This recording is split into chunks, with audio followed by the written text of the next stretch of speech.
अदिति, मैं समझना ये चाहती हूँ कि कांग्रेस के पास चुनौती भी तो है, क्योंकि विधानसभा चुनाव में जो 6 गारंटियों की बात कांग्रेस वहाँ कर रही थी और जिसके बदौलत वो सत्ता में खुद को लेकर के आई, वो 6 गारंटियां पूरी नहीं हुई, जो हाल है इस समय उत्तर भारत में हर कोई जानता है कांग्रेस का। क्या लगता है कि बावजूद इसके वहाँ की जनता कांग्रेस को सपोर्ट करेगी? जाहिर तौर पे एक तो सबसे बड़ी बात है कि जो तेलंगाना है, जो अभी जब विभाजन हुआ, अलग अलग आंध्रा और तेलंगाना निकले, तो जो ग्रेटर हैदराबाद है वहाँ पर भारतीय जनता पार्टी का बोलबाला है। ग्रेटर हैदराबाद की तीनों लोकसभा सीटों पर भारतीय जनता पार्टी का अच्छा प्रदर्शन है। इसके साथ साथ उत्तर तेलंगाना में भी भारतीय जनता पार्टी का बहुत अच्छा जनाधार है। भारतीय जनता पार्टी की चुनौती क्या है?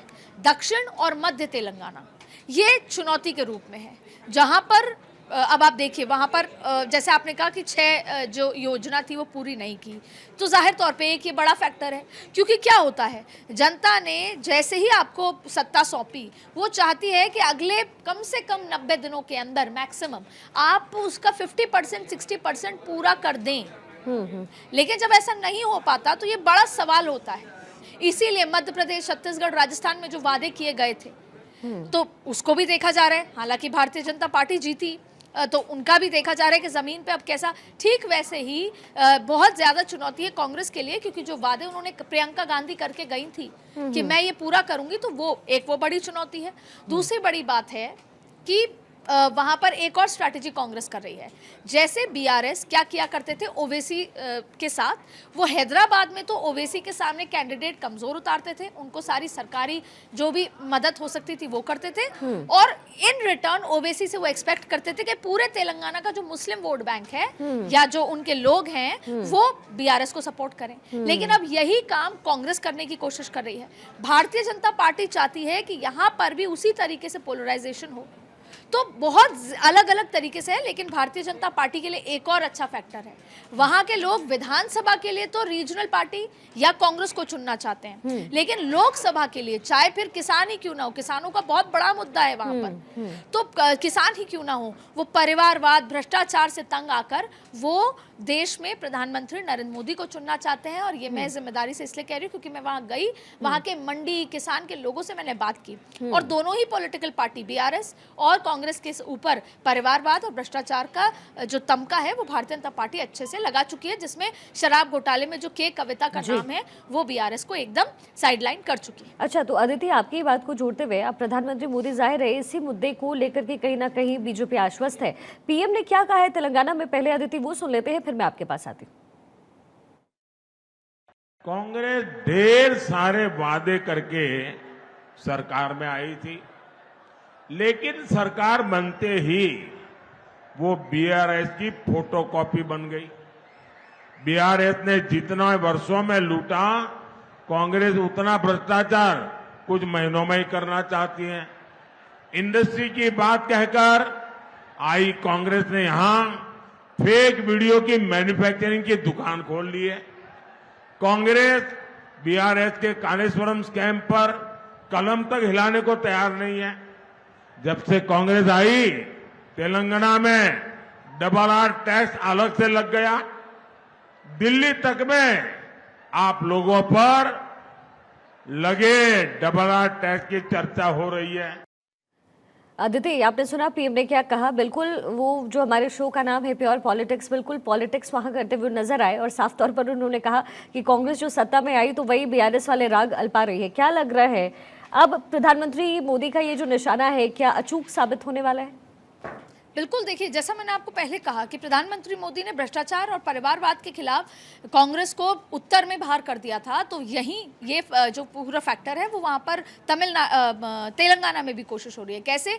जिस वजह से बीआरएस विधानसभा चुनाव में बाहर हुई, तो उसी वजह से अब कांग्रेस को भी वो ये बताना चाहते हैं लोकसभा में कि ना तो आपके वादे पूरे हुए, जिन वादों पर वो आप सत्ता में लेकर आए, दूसरा आरआर टैक्स, डबल टैक्स लगाया जा रहा है, तीसरा भ्रष्टाचार दुगना हो रहा है। तो जिस वजह से आपने बीआरएस को बाहर किया था, वही काम दुगने तरीके से कांग्रेस कर रही है। और आपने देखा होगा साइकोलॉजिकली पूरे देश में जो भारतीय जनता पार्टी का परचम लहराया है, उसकी सबसे बड़ा फैक्टर यही रहा है कि भ्रष्टाचार और परिवारवाद। ये फैक्टर देखिए मायावती को डेंट किया, ये फैक्टर सपा सुप्रीमो अब अखिलेश यादव को, उनके पूरे परिवार को डेंट किया, भ्रष्टाचार परिवारवाद। यही फैक्टर आप देखिए कि ममता बनर्जी को, अपने भतीजे और भ्रष्टाचार। तो भ्रष्टाचार परिवारवाद वाला जो फैक्टर है वो महाराष्ट्र से लेकर हर जगह काम किया है भारतीय जनता पार्टी के लिए, और इस फैक्टर की वजह से भारतीय जनता पार्टी वो है जो वो आज है, वो जो लोगों ने बनाया है। और ये बहुत बाइबल पॉइंट है कि परिवारवाद किया जा रहा है, गांधी परिवार को लेकर शुरू हुआ था वो। तो ऐसी स्थिति में एक बार फिर बीआरएस के लिए भी यही कहा गया, परिवारवाद भ्रष्टाचार, जिस वजह से विधानसभा में काफ़ी ज़्यादा इसका इम्पैक्ट रहा। और अब जब कांग्रेस आई है, लेकिन कांग्रेस के पॉजिटिव फैक्टर ये हैं कि जो रेवंत रेड्डी हैं, एक तो वो बहुत ज़्यादा, जैसा आपने कहा कि युवा हैं, आक्रामक हैं, और वो बीआरएस और बीजेपी से अलग अलग स्ट्रैटेजी लेके काम कर रहे हैं। बीआरएस की स्ट्रैटेजी तो कर रहे हैं मुस्लिम वोट बैंक को एकत्रित करने के लिए, ओवैसी को अंडर द कार्पेट, अपने बिहाइंड द कर्टन्स अपने साथ रखने के लिए। वहीं एक ओबीसी फैक्टर है जिसका आपने शुरुआत में जिक्र किया था, बंदी संजय। आज तेलंगाना में अगर भारतीय जनता पार्टी ने अच्छा प्रदर्शन नहीं किया था विधानसभा में, उसका एक बहुत बड़ा फैक्टर है बंदी संजय। ये तक कहा जाता है जमीन पर कि अगर बंदी संजय होते तो क्या पता वो मुख्यमंत्री होते, क्या पता भारतीय जनता पार्टी सत्ता में होती। बंदी संजय का इतना बड़ा इम्पैक्ट है। लेकिन जो इंटरनल इन फाइटिंग है भारतीय जनता पार्टी की, उसके चलते बंदी संजय को दिल्ली बुला लिया गया, जिसका रेपरकशन आज तक भी है। आप देखिए, ओबीसी एक बहुत बड़ा वोट बैंक है जिसकी राजनीति देश भर में चल रही है जी। आज अगर 2024 लोकसभा चुनाव में कोई सबसे प्रमुख चुनावी मुद्दा, पोल थीम है, तो वो ओबीसी के इर्द गिर्द है। तो अब आप देखिए, वही ओबीसी का बड़ा फैक्टर है बंदी संजय, और वही ओबीसी वोट बैंक कहीं ना कहीं नाराज है बंदी संजय को डिसलोकेट करने से। वो आज तेलंगाना में होते, भारतीय जनता पार्टी की उतनी ही बड़ी ताकत होती जितना भारतीय जनता पार्टी तमिलनाडु में अन्नामलाई को मानते हैं, शायद उससे ज्यादा बड़ी ताकत। लेकिन इंटरनल कॉम्प्लिकेशंस, इन फाइटिंग के चलते बंदी संजय दिल्ली आए, और उसके बाद से वो राग नहीं थमी।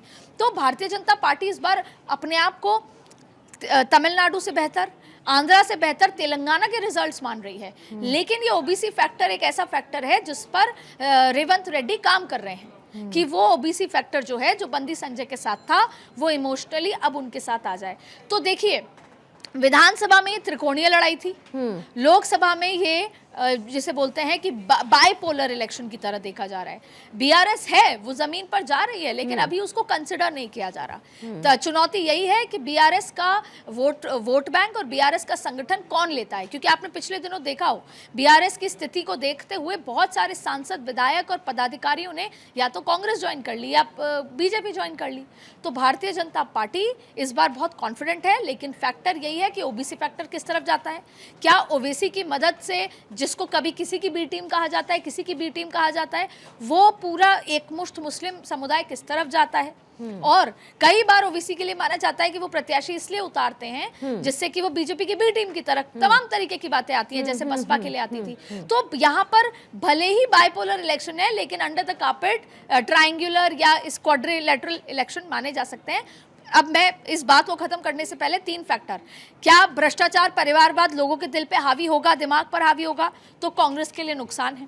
क्या OBC factor Bharatiya Janata party से स्लिप होता है, बीजेपी के लिए नुकसान है। तो ऐसे कई सारे फैक्टर्स हैं। और फिर सबसे बड़ी बात है कि जो वादे किए थे कांग्रेस ने अब तक पूरे नहीं किए। लोकसभा चुनाव में हो सकता है कई बार वोटर्स इसलिए भी वोट कर दे बीजेपी को कि अगले जो 3 साल हैं वो कांग्रेस अच्छे से चलाए, डर कर चलाए। यानी कि वोटर्स झटका देने में माहिर होते हैं, तो हो सकता है कि कांग्रेस को झटका दे दे, जिससे कांग्रेस अपने किए गए पूरे वादे जो हैं उनको जमीन पर पूरा करे आगे के लिए, फ्यूचर के लिए।